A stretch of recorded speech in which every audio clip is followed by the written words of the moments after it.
Assalamualaikum warahmatullahi wabarakatuh. Berjumpa kembali dengan Romlia Pratama. Teman-teman sahabatku, gimana kabar kalian? Mudah-mudahan kalian semuanya baik-baik saja beserta keluarganya di sana. Teman-teman sahabatku, buat kalian yang baru gabung, yang baru nonton video ini, silahkan di-subscribe dulu, di-like, dan di-komen guys. Buat teman-teman sahabatku yang udah mendukung support channel ini, terima kasih. Mudah-mudahan kalian semuanya diberikan keberkahan umur, keberkahan rezeki, dimudahkan segala urusannya, baik urusan dunia maupun urusan akhirat. Amin ya rabbal alamin. Teman-teman, seperti biasa guys, kita akan reaction beberapa video yang lagi viral. Seperti apa videonya? Ini dia guys.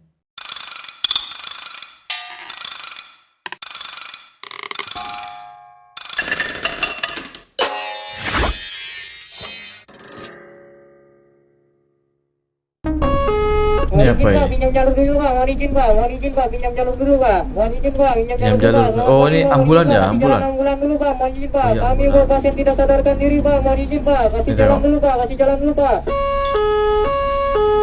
Tengok kalau di Indonesia guys, harus teriak-teriak, harus pakai apa? Pakai speaker itu, pakai speaker apa ya? Pakai corong speaker itu. Kalau nggak gitu mereka nggak pergi. Kalau di Malaysia kan ya cuman pakai itulah. Pakai itu udah masyarakat warga-warga di sana tuh udah ini menepi gitu, menepi kayak kesadarannya tuh lebih tinggi gitu.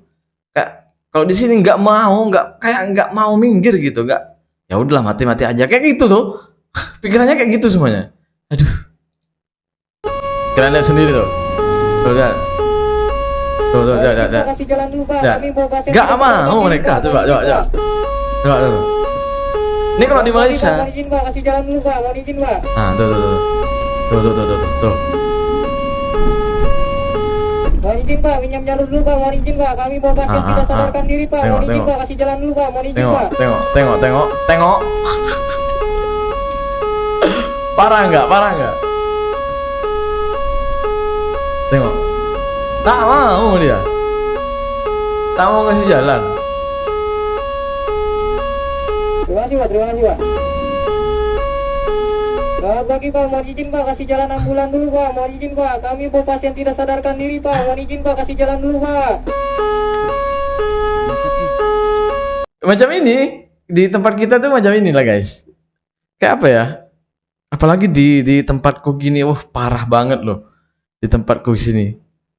Ini di Jakarta kalau nggak salah, ini di Jakarta ya. Jadi ya macam inilah keadaannya.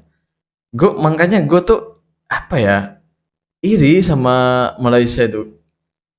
Dari jauh itu udah dengar bunyi apa, bunyi sirine ambulan tuh, itu orang-orang tuh udah pada minggir semuanya dan sadar semuanya mau minggir gitu, kasih jalan gitu. Makanya ambulan di sana laju-laju. Di sini mau laju kayak mana coba? Kita lanjut guys. Semua yang Ini dia, guys. mengkritik pemerintah hari ini akan dibilang nyinyir aja.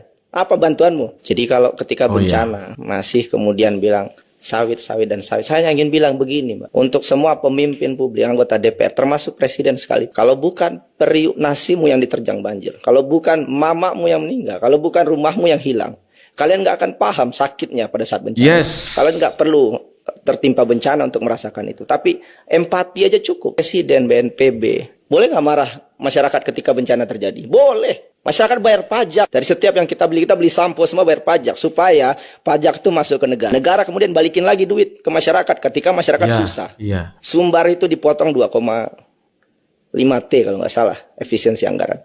Aceh itu 2 triliun. Sumut itu 1,1 T. Sekarang anggaran yang balik ketika bencana tadi hanya hitungan miliar hari ini. Mereka udah potong duluan. Bisa balik lagi nggak? Ini kita bernegara. Sumatera Barat, orang-orang baik di Sumatera Barat bergabung ke Indonesia karena mereka tahu negara akan lebih baik membantu Sumatera Barat. Begitu juga Aceh. Nah sekarang ketika sulit, negara bantu. Jakarta bantu. Pasti pemerintah akan bilang saya nyinyir aja. Iya memang sih. Kadang kita itu miris sekali gitu ketika melihat negara kita itu kayak gini gitu. Tapi kayak mana lagi ya? Kita itu bagaikan kayak apa ya? Hanya orang bodoh yang nggak bisa buat apa-apa karena mereka anggap kita itu memang ya udah, mereka tuh nggak bisa apa-apa, ya udah kita buat seenaknya kayak gitu. Jadi mengkritik kita salah, Aduh, ntar kalau manusia-manusia itu nggak dikritik, malah seenaknya aja. Dikritik ya masih seenaknya aja. Jadi bingung kita. Jadi masyarakat Indonesia tuh bingung sebenarnya. Jadi kalau kalian nih warga-warga di luar Indonesia lah gitu ya, negara-negara luar ya. Kalau kalian mau pening kepala, nah, masuk sini. Datang sini, datang mari. Mari. Mari datang mari. Kalau di negara kalian tuh tak pernah pening kepala, nah, datang sini. Nah, duduk 2 tahun lah, oke lah, 2 tahun 5 tahun lah. Nah, tuh boleh merasakan peningnya kepala kita kat sini. Tapi jangan bawa duit banyak, datang sini.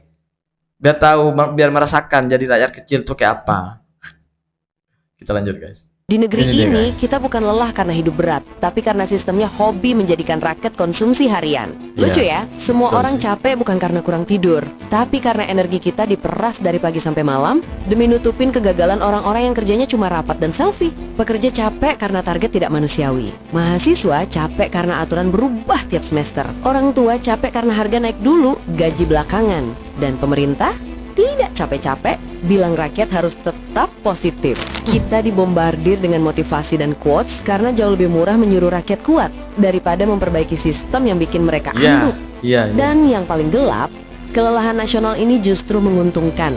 Rakyat yang capek itu nggak protes, nggak sempat berpikir panjang, dan gampang diarahkan dengan jargon kosong. Kita disuruh produktif demi masa depan, yang entah punya siapa. Karena kalaupun negara maju, yang naik kelas itu biasanya bukan kita, tapi mereka yang sudah duduk manis dari awal. Yes, betul. Akhirnya masyarakat hidup di mode survival.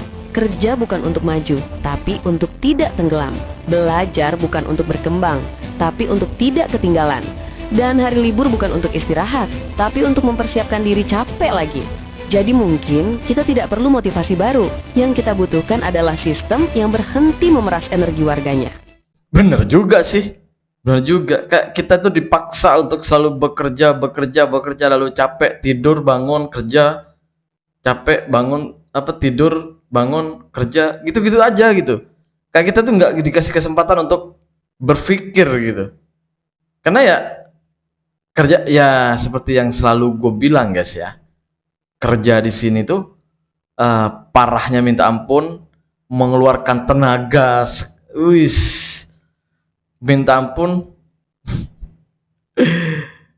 Gajinya kecil.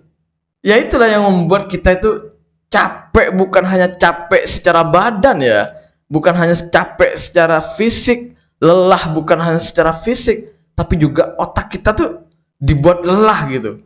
Jadi ya itu, kerja, pulang, tidur, bangun, kerja. Jadi otak kita itu gak bisa berpikir, apalagi peduli dengan pemerintah itu. Jadi ya gini, seenaknya aja. Pemerintahnya seenaknya gitu. Kita lanjut guys. Ini apa ini? Bikin nangis ketika seorang lansia, orang lanjut usia gitu, orang apa kalau di Malaysia itu? Ya orang sudah tua gitu guys. Lansia kata orang sini, orang lanjut usia. Rela lewati lumpur tebal demi sekotak nasi. Ya Allah.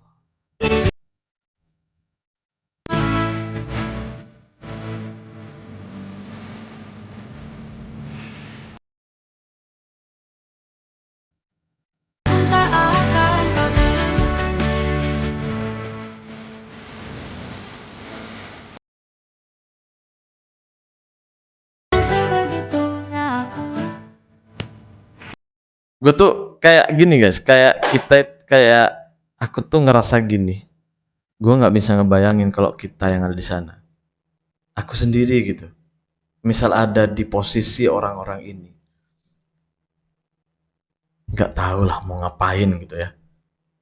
Apa-apa semua nggak ada. Rumah semuanya udah hancur, rumah udah nggak ada, banyak yang tenggelam gitu. Apapun semuanya nggak ada, yang kita miliki hanya satu helai baju dan nyawa. Bayangkan. Gue nggak bisa ngebayangin itu semuanya terjadi terhadap kita sendiri gitu. Ya Allah. Lanjut guys. Harta kalau Allah cabut hilang dalam sedetik, apa sih yang kita sombongkan? Benar sih. Gak ada sebenarnya yang perlu kita sombongkan di dunia ini. Harta hanyalah titipan yang harus kita jaga dan harus kita pergunakan untuk membantu orang-orang yang membutuhkan. Ya benar banget. Jadi harta itu sebenarnya titipan ya. Titipan dari Allah untuk kita jaga, untuk kita pergunakan membantu orang-orang yang miskin gitu ya. Jadi ya itulah yang harus kita lakukan sebenarnya.